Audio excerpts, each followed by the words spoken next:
জানি এই ড্রেসটা পরেছি বলে অনেকেরই সমস্যা, অনেকেই অনেক রকমের কমেন্ট করবে, তাই তো। আচ্ছা, তোমরাই বলো তো আমাকে, ফেসবুকে কেমন ফটো ছাড়তে হবে আর কেমন ভিডিও করবে? যারা আজে বাজে কমেন্ট করছো যে এই ড্রেসটা পরছো, তোমার লজ্জা লাগেনি, তাদেরকে বলছি, আজকাল না ফেসবুকটা কেমন জানি চিড়চিড়ে ভাব হয়ে গেছে।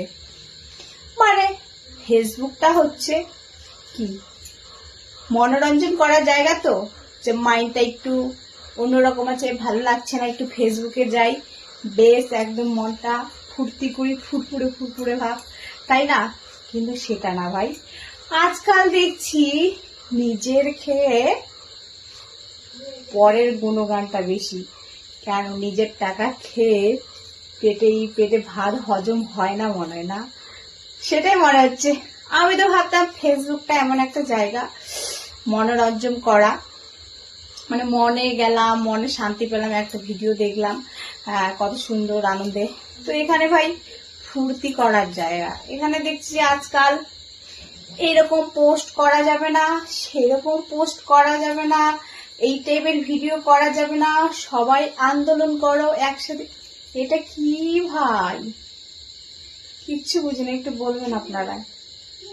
অনেকে তো আজকাল দেখতেছে আমার কমেন্ট বক্সে ধুমকে দিচ্ছে,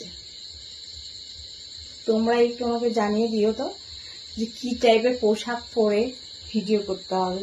তো এই পোশাকগুলো যদি পরা যাবেই না, তো এই পোশাকের ড্রেসগুলো কোম্পানি রেডি করছে কেন? একটু বলবেন আপনারা, কারা পরবে এই ড্রেসগুলো? আমরা যদি না পরি, কারা পরবে বলো? হ্যাঁ, আজকাল দেখবে সবাই একদম মানে ভয়ই লাগছে, অরিজিনাল বলতে ফেসবুকে পোস্ট করতে ভয় লাগছে আমার। আমাকে তো এসে একদম কমেন্ট করছে, তোমার নাম্বার লেগে যাবে কিন্তু। তো তাদেরকে বলছি, তুমি যে ভিডিওটা দেখছো না, আমার এই টাইপের ড্রেসটা পরছি বলেই তুমি দেখতে আসছো আর এই কমেন্টটা করছো। আর আমি যে সুন্দর পোশাক পরে আমি ভিডিওটা করতাম না, তুমি এই পোশাকে আমাকে দেখতেও আসতা না, তাই তো। আর জ্ঞানটাও এখানে দিতা না। তো এই দুনিয়ার সস্তা বলতে জ্ঞান। একজনের কাছে চাবা 10 জন নিয়ে যাবে। আর দামি জিনিস কি বলতো? সাহায্য।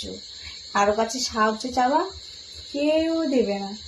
কি কথাগুলো ঠিক বললাম? তো আমার এই ড্রেসটা আজকে লাস্ট পরা, আর করবো না, এই টাইপের আর ভিডিও করবো না। তো তোমরা একটু বলে যেও আমাকে কমেন্ট বক্সে কি টাইপের ভিডিও করতে হবে। তোমাদের তো দেখছি সবকিছুতে আজকাল চিড়চিড়ে ভাব করছো। তোমরা কি মজা নিতে চাও ফেসবুকে, না অন্য কিছু চাও? কমেন্ট বক্সে। আর সবাই কিন্তু ভুলবে না